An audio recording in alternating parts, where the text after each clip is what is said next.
নমস্কার বন্ধুরা, আজ আমরা জানব কর্কট রাশির জাতক জাতিকাদের জানুয়ারি মাসের 25 তারিখ থেকে জানুয়ারি মাসের 31 তারিখ পর্যন্ত কেমন যাবে।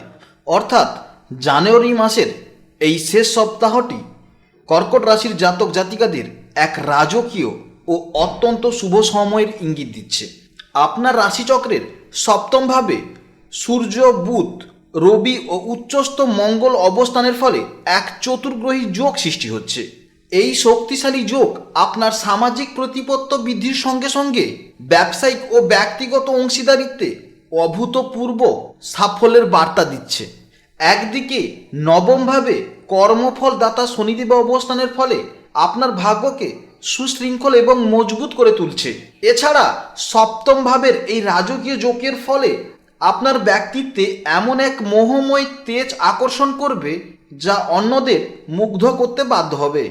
এছাড়াও দাম্পত্য জীবনে হারানো প্রেম ফিরে পাওয়ার জন্য এই সময়টা কিন্তু শ্রেষ্ঠ সময়। এছাড়াও নতুন ব্যবসায়িক সাম্রাজ্য গড়ার জন্য এই সময়টা অত্যন্ত শ্রেষ্ঠ সময়।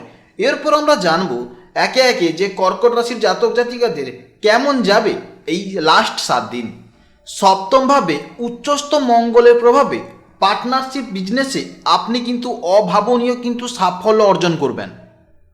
আপনার তেজ ও দ্রুত সিদ্ধান্ত নেওয়ার ক্ষেত্রে আপনার অংশীদাররা আপনার এই সিদ্ধান্তে কিন্তু মুগ্ধ হবে। যারা পাবলিক ডিলিং, মার্কেটিং বা কনসালটেন্সি পেশায় আছেন তারা এই সময় একছত্র আধিপত্য বিস্তার করবে।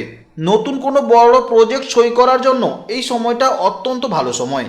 নবমভাবে শনিদেবের অবস্থানের ফলে যারা আমদানি রপ্তানি বা উচ্চশিক্ষার সঙ্গে পেশায় যুক্ত আছেন তাদের কিন্তু এই সময় অত্যন্ত ভালো সময়। আপনারা গত কয়েক বছর ধরে যে পরিশ্রম করেছেন এবার কিন্তু তার পরিশ্রমের ফল পাওয়ার সময় এসেছে। অষ্টমস্ত রাহুর প্রভাবে আপনি কর্মক্ষেত্রে এমন এক নতুন কৌশল গ্রহণ করবেন বা আপনি এমন এক নতুন ব্যবসার আইডিয়া বের করবেন যেখানে আপনার প্রতিদ্বন্দ্বীরা আপনার ধারে কাছেও আসতে পারবে না। ট্যাক্স সংক্রান্ত দীর্ঘদিনের কোনো ঝামেলা কিন্তু এই সময় একটা সমাধান হওয়ার সম্ভাবনা দেখা যাচ্ছে।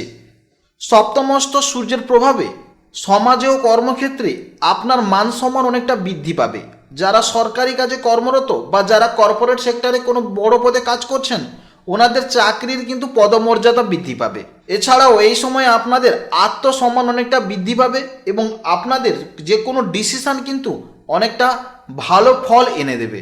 সপ্তমভাবে রবি ও বুধের সংযোগের ফলে এক বুধাদিত্য যোগ তৈরি হবে, যার ফলে আপনার বাচনভঙ্গি অনেকটা সুন্দর হবে এবং যার জন্য আপনি কাজের সেক্টরে কিংবা আপনি যে কোনো সেক্টরে কিন্তু আপনার প্রতি সবাই মুগ্ধ হবে। আপনি যখন প্রেজেন্টেশন করবেন বা কোনো মিটিংয়ে কোনো কথা বলবেন আপনার উপরে কথা বলার মতন বা আপনাকে ছাপিয়ে যাওয়ার মতন কোনো সম্ভাবনা এই সময় দেখা যাবে না। আপনার বুদ্ধিমত্তায় কর্মক্ষেত্রে নতুন আয়ের উৎস তৈরি হবে। এই সময় দেখতে পাবেন আপনার অনেক হওয়া কাজও আটকে আছে, অর্থাৎ অনেক দিন ধরে আপনি অনেক কাজগুলোকে পেন্ডিংয়ে ফেলে রেখেছেন, আস্তে আস্তে কিন্তু এবার সেটা সমাধানের পথে যাচ্ছে। উচ্চস্থ মঙ্গলের দৃষ্টি থাকায় আপনার মধ্যে একটা নেতৃত্বের সুলভ দেখা যাবে। এই সময় কিন্তু আপনি কাজের সেক্টরে বা নিজেও কোনো বড় ধরনের সমস্যা থেকে কিন্তু সমাধান বের করতে পারবেন। আপনি যদি চেষ্টা করেন আপনি জীবনে অনেক দূর উন্নতি করতে পারবেন, শুধু আপনাকে একটু ধৈর্য সহকারে আপনাকে কাজ করে যেতে হবে। কর্মক্ষেত্রে যে সমস্ত শত্রু কিংবা যে সমস্ত বাধা আপনাকে এতদিন মানসিক চাপে রেখেছিল, অষ্টমস্ত রাহু এবং সপ্তমস্ত গ্রহপুঞ্জের কারণে তারা এখন পিছু হটতে বাধ্য হবে এবং আপনি কিন্তু এই মুহূর্তে অনেক সমস্যা থেকেও কিন্তু সমাধান খুঁজে পেয়েছেন, সেটা নিজেও বুঝতে পারছেন। আস্তে আস্তে কিন্তু আপনি অনেকটা ওপরে উঠে যাবেন কাজের ক্ষেত্রে। শুক্রের উপস্থিতির কারণে সৃজনশীল কাজ যেমন ডিজাইনিং, আর্কিটেকচার, বিভিন্ন গ্ল্যামারিং দুনিয়ার সাথে যারা যুক্ত আছেন এই সময় কিন্তু বড় সাফল্য আসতে চলেছে আপনাদের। অর্থাৎ যারা লাক্সারিয়াস বিজনেসের সাথে যুক্ত আছেন বা শৌখিন বিজনেসের সাথে যুক্ত আছেন তাদের জন্য কিন্তু ভালো সময় আসতে চলেছে। সপ্তম ও অষ্টম ভাবের গ্রহের উপস্থিতির ফলে আপনাদের অংশীদারিত্বে বিজনেসে কিন্তু ভালো প্রফিটের সম্ভাবনা দেখা যাচ্ছে। সপ্তমভাবে শুক্রের রাজকীয় অবস্থানের কারণে বিলাসবহুল দ্রব্য, প্রসাধন বা জীবনসঙ্গীর জন্য অর্থ ব্যয়ের একটা কিন্তু সম্ভাবনা দেখা যাচ্ছে। কিন্তু ভয়ের কোনো কারণ নেই, কারণ নবমস্ত শনি কিন্তু আপনার বিচার বুদ্ধিকে জাগ্রত রাখবে এবং আপনাকে অযথা ঋণের পথে পা বাড়াতে দেবে না। দ্বিতীয়ভাবে কেতুর প্রভাবের ফলে আধ্যাত্মিক বা সেবামূলক কাজে আপনি অর্থ দান করবেন এবং এতে আপনি মানসিক তৃপ্তি পাবেন। এছাড়াও আপনি গরিবদের সাহায্য করতে চাইবেন এবং মন্দিরে পুজো দিতে চাইবেন যাতে আপনি মানসিক তৃপ্তি পান। এই সমস্ত করলে কিন্তু আপনার আর্থিক ভাণ্ডার কখনোই শূন্য হবে না, বরং আধ্যাত্মিক আশীর্বাদে তা পূর্ণ হবে।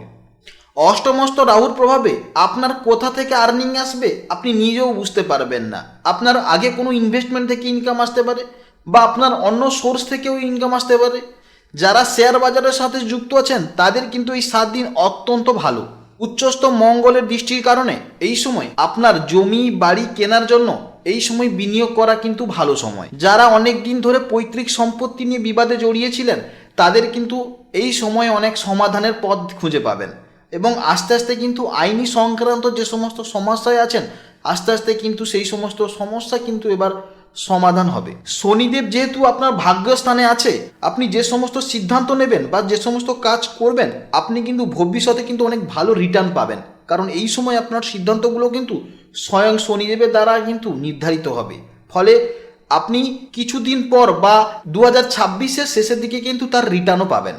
সপ্তমভাবে শুক্র ও উচ্চস্থ অবস্থায় মঙ্গলের প্রভাবে আপনার প্রেম ও দাম্পত্য জীবনে এক প্রবল আকর্ষণ তৈরি হবে। মঙ্গলের তেজ যেমন আপনাকে উদ্দীপনা করাবে, শুক্রের কোমলতা ঠিক তেমনি কিন্তু নমনীয়তা করাবে।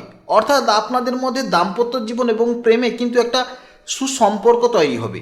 সঙ্গীর সাথে কোনো পুরনো ভুল বোঝাবুঝি মিটে গিয়ে সম্পর্কের গভীরতা ও আবেগ বহুগুণ বাড়বে। যারা অবিবাহিত আছেন তাদের কিন্তু এই সময়টা বিয়ের জন্য অত্যন্ত ভালো সময়। শুক্র ও মঙ্গলের প্রভাবে আপনি যদি কোনো জায়গায় ছোটোখাটো ভ্রমণে যান তাহলে কিন্তু অবশ্যই ভালো হবে, তাহলে মানসিক শান্তি পাবেন। তাই চেষ্টা করবেন যে এই সময় দূরে না গেলেও সামান্য কোনো কাছাকাছিতেও ঘুরে আসতে, তবে কিন্তু আপনাদের দাম্পত্য জীবনে বা প্রেমের জীবনে কিন্তু একটা শান্তি বজায় থাকবে। এই 7 দিনের মধ্যে আপনারা কোনো সন্তান গ্রহণ কিংবা কোনো গাড়ি বাড়ি বা কোনো ফ্ল্যাট কেনার একটা কিন্তু সম্ভাবনা দেখা যাচ্ছে। শনিদেবের শুভ দৃষ্টির কারণে এই সময় যে কোনো সিদ্ধান্ত কিন্তু আপনার জন্য অত্যন্ত ভালো হবে। এই সময় হঠাৎ করে পেট, বুক কিংবা স্নায়ুর সমস্যা দেখা যেতে পারে। এছাড়াও বিশেষ করে কোনো অ্যালার্জি সংক্রান্ত সমস্যা, স্কিন ডিজিজও দেখা যাবে। কোনো পুরনো অসুখ বা ইনফেকশন পুনরায় কিন্তু দেখা যেতে পারে। তাই যদি কোনো এই ধরনের শারীরিক অসুস্থতা দেখা দেয় তাহলে কিন্তু অবশ্যই কিন্তু ডাক্তারের পরামর্শ নেবেন। মঙ্গলের প্রভাবে ছোটোখাটো চোট আঘাত লাগতে পারে কিংবা রক্তচাপ বৃদ্ধি পেতে পারে। এছাড়াও হার্টের সমস্যা দেখা যেতে পারে, তাই অবশ্যই কিন্তু সাবধানে থাকবেন। যেহেতু সপ্তমভাবে সূর্য এবং মঙ্গল দুটি অ্যাগ্রেসিভ প্ল্যানেটের ফলে আপনাদের গোপন অঙ্গেও কিন্তু সমস্যা হতে পারে। এছাড়াও রাস্তাঘাটে যখন চলাফেরা করবেন অবশ্যই সাবধানে চলাফেরা করবেন, কারণ যে কোনো মুহূর্তে কিন্তু সমস্যা আসতে পারে। আপনার রাশির নবমভাবে শনিদেবের অবস্থান ও সপ্তমভাবে বুধের অবস্থানের ফলে উচ্চ শিক্ষা ও কারিগরি শিক্ষার্থীরা অভাবনীয় কিন্তু সাফল্য পাবে। প্রতিযোগিতামূলক পরীক্ষাতেও কিন্তু ভালো সাফল্য পাবেন। গবেষণার দিকে কিন্তু নতুন দিশা দেখা যেতে পারে। বুধ ও শুক্রের গোচরের ফলে যারা চারুকলা, ডিজাইন, মিডিয়া বা আইটি সেক্টরের সাথে যুক্ত শিক্ষার্থীদের কিন্তু ভালো ফল দেখা যাচ্ছে। মোটামুটি এই সময়টা কিন্তু অত্যন্ত ভালো যাবে ব্যবসায়ীদের এবং শিক্ষার্থীদের। শুধু আপনাকে শারীরিক দিক থেকে একটু আপনাকে সাবধানে থাকতে হবে, কারণ যে কোনো সময় সমস্যা আসতে পারে শারীরিক দিক থেকে। এবং আপনাদের কম্পিটিটররা বা আপনার বিরোধীরা যারা আপনার চক্রান্ত করবে আপনাকে হারানোর জন্য বা আপনার খারাপ কিছু করার জন্য, তারা কিন্তু কোনো মতেই কিন্তু আপনাকে হারাতে বা আপনাকে সমস্যা করতে পারবে না। এছাড়াও আপনার যদি কোনো প্রশ্ন থাকে অবশ্যই আমাদের কমেন্ট বক্সে কমেন্ট করবেন। আপনি ভালো থাকুন, সাবধানে থাকুন, সুস্থ থাকুন।